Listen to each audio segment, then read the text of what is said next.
Alguém quer café? Eu quero. Tô precisando muito.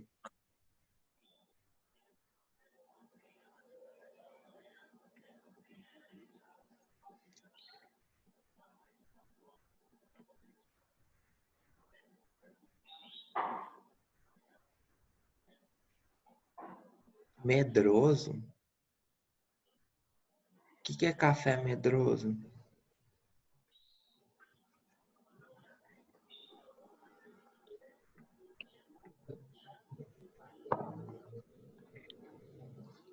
Bom dia, gente. Tudo bem com vocês?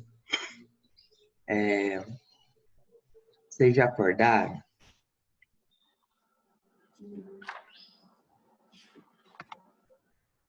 Vamos começar então?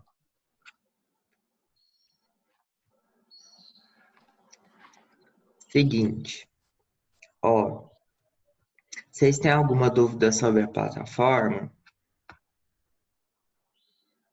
Ou tá tudo certo?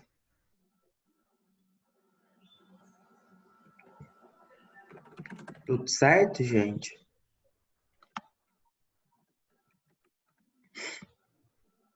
Ó, seguinte, a nossa disciplina, que é o controle de qualidade, ela só tem uma unidade que está na plataforma, tá bom? Que é só a dessa semana. E vocês vão ver que ela é uma unidade muito simples, tá bom? Então vocês não vão gastar nem 5 minutos para fazer a unidade. As outras a gente vai fazer com exercícios que eu próprio vou preparar, tudo bem? Mas aí eu vou pedir para quando vocês forem fazer os exercícios, quando vocês forem pegar as aulas que eu for colocar lá, o conteúdo, vocês entrarem pela plataforma do Unicampus Digital, tá bom? Eu vou postar também no Google Sala de Aula, mas eu vou pedir para vocês acessarem por lá, porque a presença vai ser contabilizada por lá, tudo bem? Então, vou repetir o que foi passado pela coordenação para mim. A presença de vocês, ela vai ser contabilizada de acordo com o que está na plataforma, certo? Então, vocês fazendo aqueles exercícios de marcar X e fazendo os exercícios de marcar X e não precisa fazer o desafio, vai contar como presença. Eu ainda não pensei em qual exercício que vai ser o valendo os 2 pontos. E ainda não tem nada falando para mim sobre a prova. Tudo bem? Então eu vou deixar aqui combinado da gente pensar no exercício valendo 2 pontos depois, pode ser?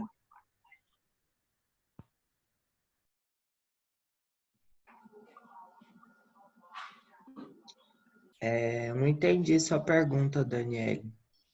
Dá para você falar no áudio que eu não entendi sua pergunta. É porque, assim, professor, teve outros professores que tinham muitos conteúdos lá e eles foram tirando porque não tinha muita coisa a ver com o que eles iam falar. E todos aqueles lá o senhor ainda vai passar? Hum, Mas o de controle só tem um capítulo, não é não? Eu tinha entrado aqui, tinha mais. Tinha unidade 2, 3, 4, tava assim. Mas Só se o senhor alterou agora. não tinha nada nele, você viu? Só tinha o nome da unidade. Ah, não entrava, não.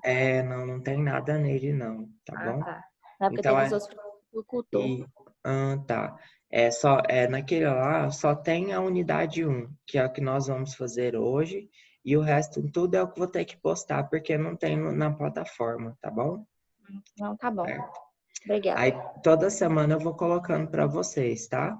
E aí como é que vai funcionar? Aquele exercício passado valeu, né? Se vocês não fizeram, por favor, façam, porque ele vai contar como presença. Lembra aquele no Google Sala de Aula que eu mandei o primeiro para vocês, né? Então, por favor, mandem para mim. E os outros vocês vão fazer na plataforma que eu vou colocar ainda, tá certo? Mais alguma dúvida, gente?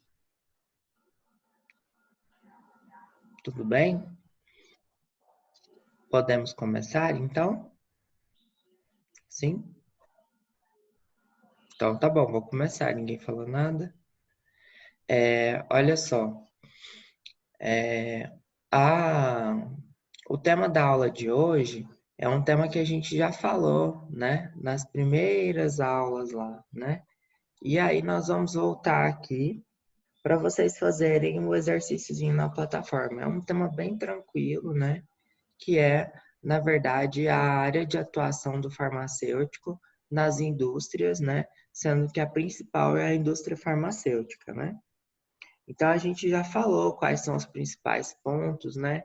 Então nós vamos dar uma retomada aqui e discutir um pouquinho o artigo que eles colocaram lá para vocês falarem sobre a indústria farmacêutica, tá bom? É bem tranquilo, né? E vamos conversar um pouquinho sobre isso, tá certo? Bom, a indústria farmacêutica ela tem vários tópicozinhos, né?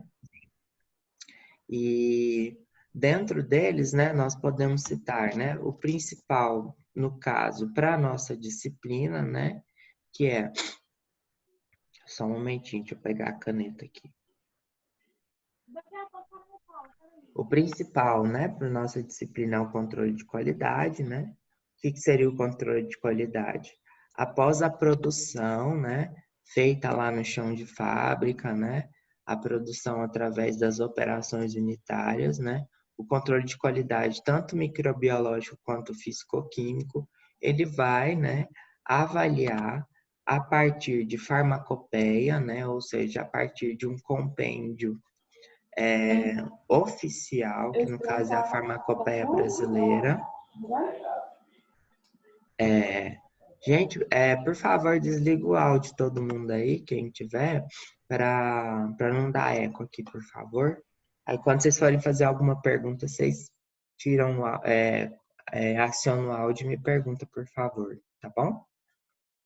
Bom, então, o controle de qualidade, né, que é a nossa disciplina, ele está de acordo com o controle de qualidade físico-químico e controle de qualidade microbiológico. Ele é regido por um compêndio oficial, que é a Farmacopeia Brasileira. A Farmacopeia ela é uma resolução da diretoria colegiada, né, que é produzido por uma junção de várias pessoas que são responsáveis técnicas, né? Então, ela é um informe técnico, sendo que esse informe técnico é produzido por um órgão especial do Ministério da Saúde, que é uma agência, que é a Agência Nacional de Vigilância Sanitária. Então, a Agência Nacional de Vigilância Sanitária, ela é especializada, né, em legislar e fiscalizar componentes da saúde. Quais são esses componentes da saúde? São todos os estabelecimentos correlacionados à produção de qualquer coisa relacionada à saúde. Como a indústria farmacêutica ela é da saúde, então ela é legislada e fiscalizada pela Agência Nacional de Vigilância Sanitária. Assim como a produção. A produção também ela é legislada pelas boas práticas de fabricação, né, da indústria farmacêutica, que é a RDC que eu coloquei para vocês na semana passada. Vocês lembram da RDCzinha? Pois é, essa RDCzinha, ela também é legislada e também fiscalizada pela Agência Nacional de Vigilância Sanitária. Tudo bem? Bom, e o controle de qualidade, após o produto feito, o controle de qualidade vai ver se ele está de acordo com as normas, padrões ou não especificadas na farmacopeia brasileira. E todos estes resultados, eles devem ser colocados dentro de planilhas, e essas planilhas são guardadas para posterior fiscalização do órgão, da própria vigilância sanitária, e também a forma de produzir, os documentos de qualidade, como deve ser feito todos os processos, a validação de cada produto, a validação de cada passo da indústria, né? Os POPs, os procedimentos operacionais padrões, todos esses devem ser feitos nos assuntos regulatórios, assim como fiscalizar se a produção ela está também de acordo com os assuntos regulatórios. Quais seriam esses assuntos regulatórios? Pegar a legislação, a norma vigente, geralmente a norma vigente também é da Agência Nacional de Vigilância Sanitária, e visualizar se a documentação ela está conforme o que é pedido. Para se tiver alguma legislação, se tiver alguma fiscalização, eles estarem de acordo com a legislação, né? Então, esses três pontos da indústria, eles estão bem juntos, né? Então, os assuntos regulatórios, eles produzem toda a documentação, tanto a documentação que a produção deve seguir, que o controle de qualidade deve seguir, tanto quanto a documentação de registro de todos os passos que a indústria fez na produção de qualquer lote, se a Agência Nacional de Vigilância Sanitária for lá fazer uma fiscalização. Tudo bem? Bom, e aí nós temos as outras áreas acessórias, por exemplo, a área da pesquisa e desenvolvimento, né, que é a área que vai produzir novos procedimentos, sejam de metodologias analíticas ou sejam de novas formulações, né? Tudo tem que ser passado por ali e após esse desenvolvimento eles devem ser validados para depois ir para o assunto regulatório, produzir a documentação e depois ser instalado na produção no controle de qualidade. Tudo bem? E aí nós temos umas outras áreas, por exemplo, serviço de atendimento ao consumidor, que é o SAC, né? Então ele é mais correlacionado a uma conversa mais direta com o seu consumidor, né, para ver se tem para tirar alguma dúvida, né, algum relato, né, farmacoepidemiológico de algum efeito adverso, né, que pode ser relatado ali pelo usuário. Tudo bem? Além disso, nós temos o marketing, né, que é a parte, pensando mais na parte financeira, né, é uma parte geralmente que dá muito dinheiro para o farmacêutico, né? Mas nem sempre ela é feita por farmacêuticos, né? Então, o marketing está direto, né, correlacionado aos aspectos comerciais, ligado tanto com o médico, assim como os comerciantes, né, os de distribuidora, né? E assim, consequentemente. E, por último, a administração, né? A parte administrativa, né? Que nem sempre é feita por farmacêuticos, né? Pode ser um próprio profissional da área, da administração, vai depender do tamanho da indústria, né? Tudo bem, gente? Alguma dúvida? Bem tranquilo isso daqui, nós já falamos isso lá no começo da disciplina, né? Então, é somente uma revisão, né? Tudo bem? Podemos passar para frente? Pode sim, professor. Beleza, então vamos para frente. Bem tranquilo, né? Bom, aí lá no... o que eu esqueci de falar para vocês, gente. Como que vai ser a nossa disciplina aqui? Toda semana eu vou mandar um exercício para vocês lá na plataforma, um conteúdo, e eu vou começar dando a aula, tudo bem? Então, vocês não precisam fazer exercício, nada para a minha aula, né? Eu vou começar a semana, que vocês vão ter uma semana para fazer os conteúdos.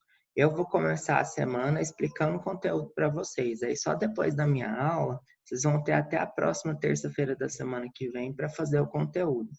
Porque eu acho que assim fica melhor, porque eu já vou introduzir o conteúdo, já vou tirar as dúvidas e acredito que vocês vão ter muito mais facilidade para fazer o exercício avaliativo e ler o conteúdo que eu postar lá para vocês. Tudo bem? Então, a partir de hoje, né, vocês vão ter até semana que vem para fazer os exercícios lá. Esse vai ser o único que já está pronto na plataforma. Não precisa fazer a parte do desafio, só aqueles exercícios de marcar X. E isso vai contar presença para vocês. Tranquilo? Alguma dúvida?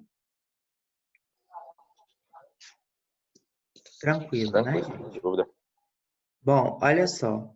Nós vamos falar sobre um artigozinho que eles deixaram lá para vocês como leitura. Peço que vocês leiam. Ele é um artigo bem pequenininho, mas é um artigo muito interessante, que dá alguns dados interessantes sobre a indústria farmacêutica, que a título de curiosidade é bem legal. Tudo bem? Ele fala sobre desafios da indústria farmacêutica brasileira. É um artigo de 2013, tudo bem? E o autor, né, um dos autores é esse tal desse Eliezer Barreiro. O Eliezer Barreiro, ele é da Universidade Federal do Rio de Janeiro, e ele é o pai da química farmacêutica no Brasil. Então, ele é o cara que está correlacionado com a produção de novos fármacos no Brasil, tudo bem? Então, ele é uma visão do químico farmacêutico. É bem interessante, porque vocês vão fazer a disciplina semestre que vem, né? E provavelmente vocês vão estudar no livro dele, né? Então, é uma visão bem interessante de uma pessoa muito experiente. Ele deve estar, tipo, uns 40 anos nessa área, né? Então, ele vai dar uma visão bem interessante sobre a indústria farmacêutica brasileira, né? O panorama da indústria farmacêutica brasileira é um pouco diferente do panorama da indústria farmacêutica mundial. Nós vamos discutir isso durante o artigo, tá bom? Bom, ele começa mostrando um gráfico, né, dos novos medicamentos, né, e a quantidade de medicamentos que elas são produzidas desde 1999 até 2012, né, sendo que o ano do artigo é de 2013. Então, vocês podem ver que tem uma média de 30 medicamentos que são lançados por ano, né, no mundo, certo?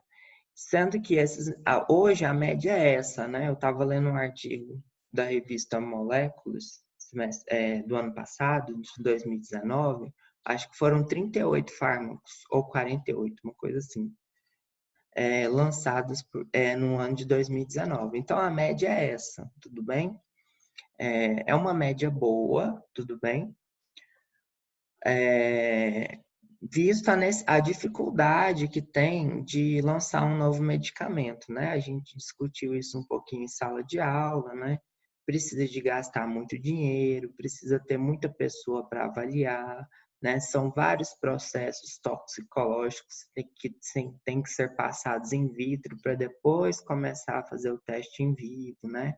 Gasta-se um dinheiro muito grande, o tempo é aproximadamente 10 a 20 anos para você conseguir passar por todas as etapas de produção de medicamento.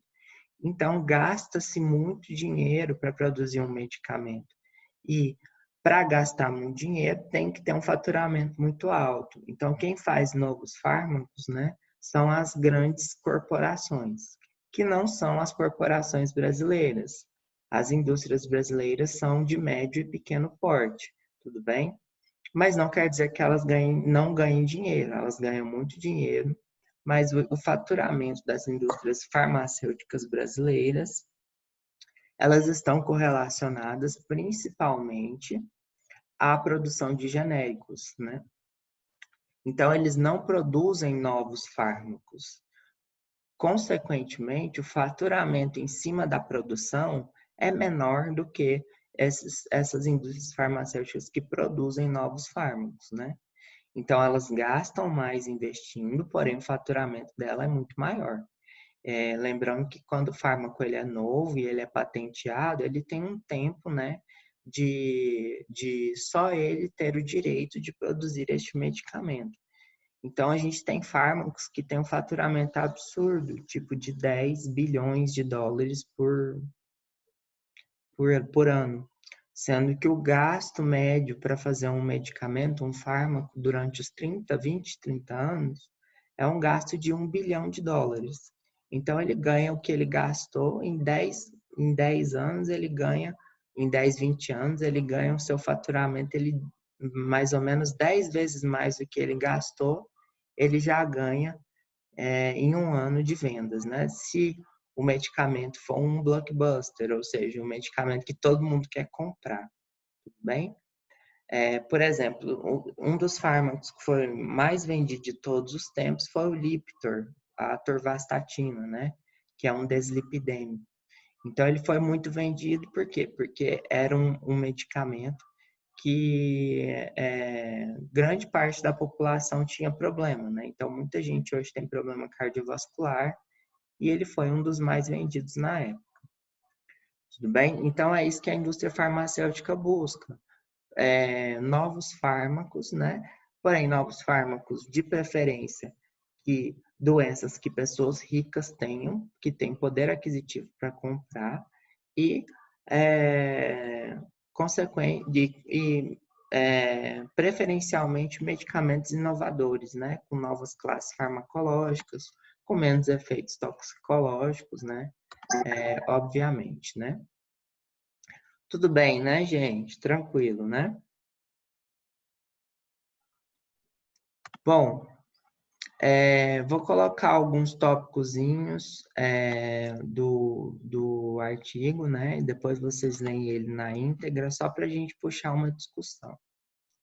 Então, olha só. Quando debruçamos sobre a história da descoberta da simvastatina, né, lançada em 1986 pelo Zocor, né, um nome fantasia, acho que todo mundo já ouviu falar da simvastatina, né? Ela é a primeira classe dos antilipidêmicos, né? Sendo que o Lipitor é uma melhora, né, da simvastatina e foi o fármaco que mais faturou de todos os tempos. Onde situam-se as estatinas, a classe de fármacos com maior faturamento mundial em toda a história dos medicamentos.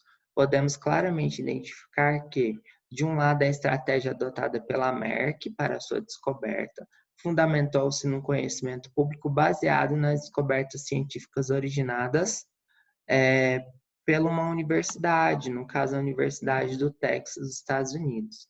Essas descobertas científicas foram lideradas, né, por um pesquisador americano que esclarece o mecanismo de regulação do metabolismo do colesterol e por isso receberam em 1985 o Prêmio Nobel da Medicina.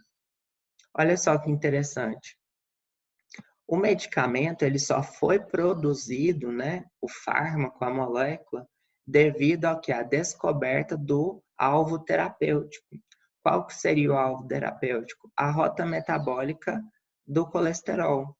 Então, a pesquisa, né, na Universidade Americana, né, descobriu, né, descreveu a rota bioquímica da doença e a partir da descoberta da rota bioquímica, desenhou-se o fármaco a partir do alvo farmacoterapêutico. Então, lá nos Estados Unidos, né, essa junção universidade-indústria, ela é muito bem fundamentada e os dois ganham.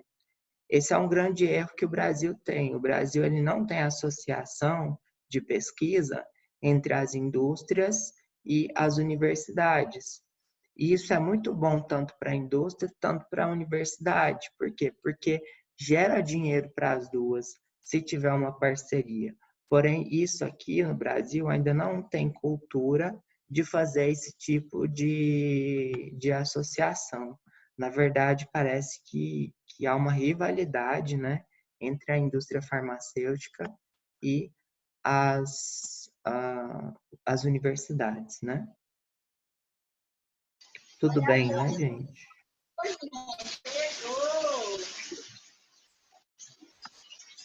Alguma dúvida até agora? Tranquilo, né? Muito simples esse conteúdo, né, gente? Já conversamos muito sobre isso durante o começo, né, da disciplina. Então, essa história praticamente se repete com a invenção do imatinib. Já ouviram falar do imatinib? O imatinib, ele é um fármaco para tratamento de leucemias, tudo bem? E pela empresa Novartis, em 2001, foi o primeiro fármaco inibidor da tirosina quinase, ou seja, é um fármaco que mudou o mecanismo de ação de novos medicamentos para o tratamento de câncer. E também, nesse caso, o estudo de proteínas quinases foi possível, né, com alvo terapêutico para o tratamento do câncer, né? Então, a academia, né, determinou o alvo terapêutico e a indústria farmacêutica desenhou o fármaco a partir do alvo terapêutico, né, mostrando também a importância, né, do papel entre a associação universidade-faculdade, universidade e indústria farmacêutica. E em 92 também eles ganharam o Prêmio Nobel de Medicina também, tá certo? Viu, gente? Fazer fármaco é bom. Fazer fármaco ganha o Prêmio Nobel e ganha US$ 1 bilhão, né? Anual, faturamento no mínimo, né? Quem quiser. Bom, aqui mostrando, né, algumas estruturas químicas, né? Isso daqui vocês vão estudar muito bem no semestre que vem, na Química Farmacêutica Medicinal, que é uma disciplina muito bonita, vocês vão gostar muito.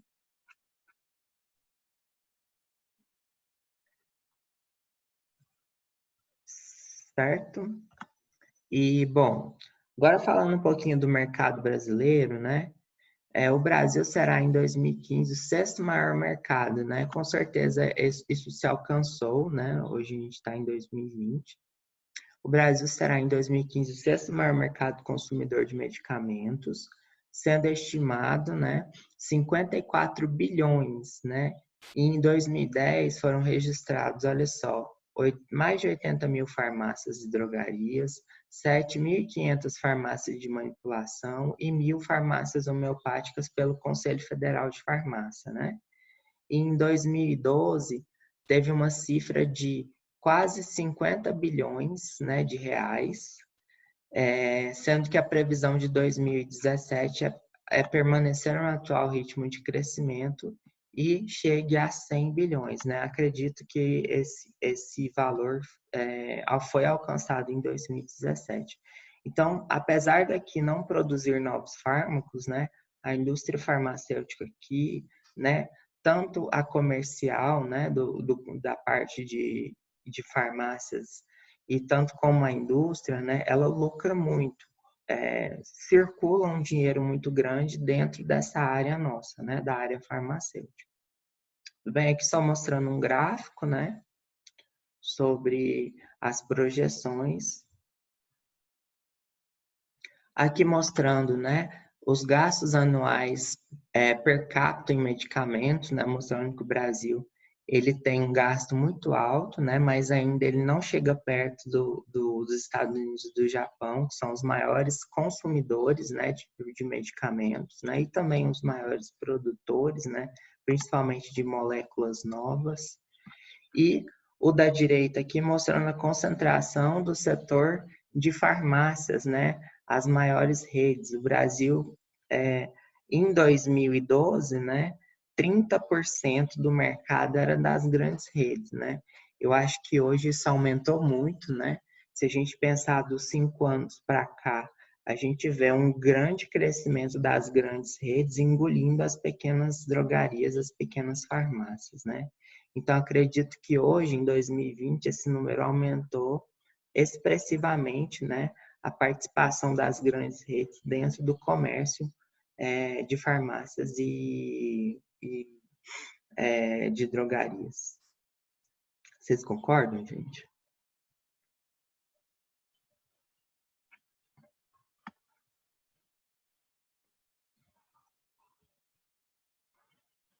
Bom, e hoje, né, 1/4 dos medicamentos são comercializados no país são genéricos, né? Então, desde 1999, com a lei do genérico, a indústria farmacêutica cresceu muito, né? E, consequentemente, abriu muito o poder de consumo do brasileiro, né?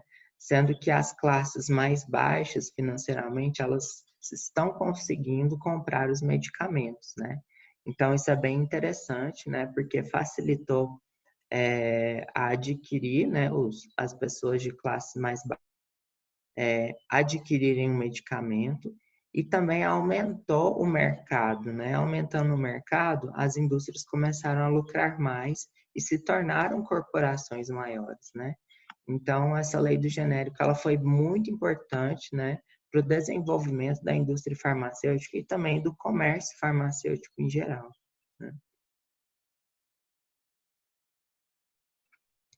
Bom, aqui só mostrando alguns medicamentos que expiraram a patente, né? Quando expira a patente, a gente já pode fazer um genérico, né? Acho que o que vocês mais conhecem aqui, pelo menos é o que eu mais conheço, é a valsartana, né? Que é o Diovan, o famoso Diovan da Novartis, né? E a quetiapina, né? Todo mundo conhece. E o escitalopram, né? São os principais que perderam a patentes, né?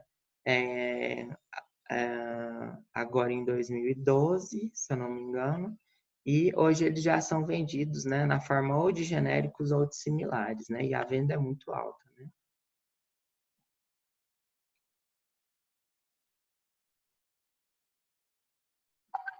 Bom, gente, era isso que eu tinha que passar para vocês.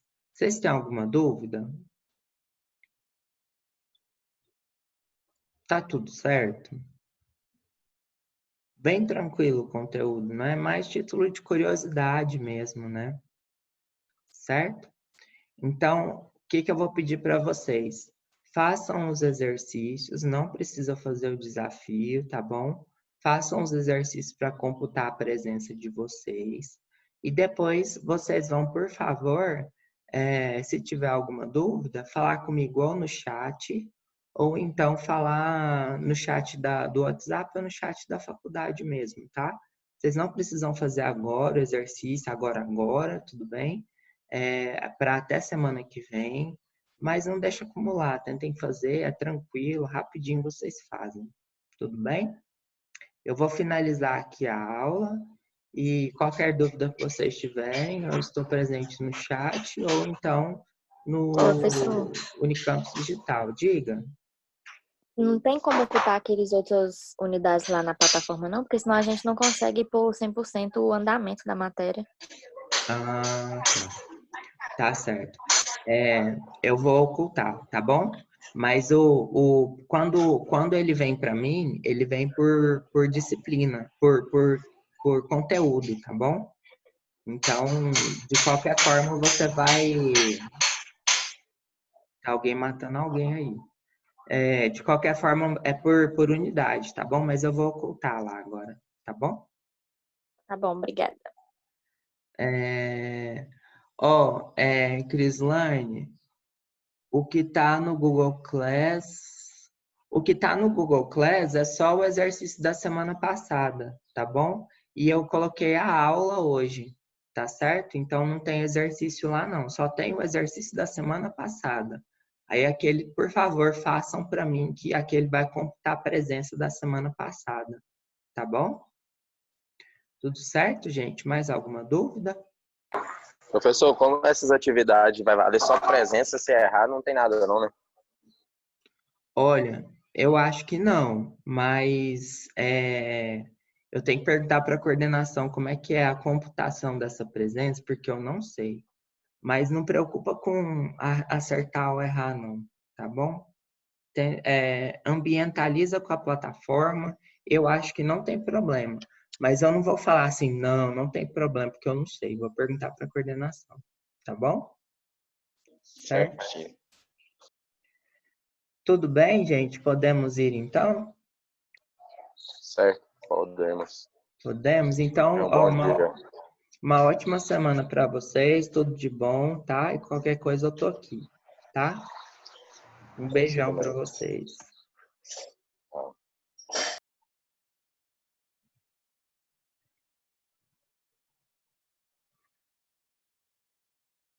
Obrigada, professor. Tchau. Tchau.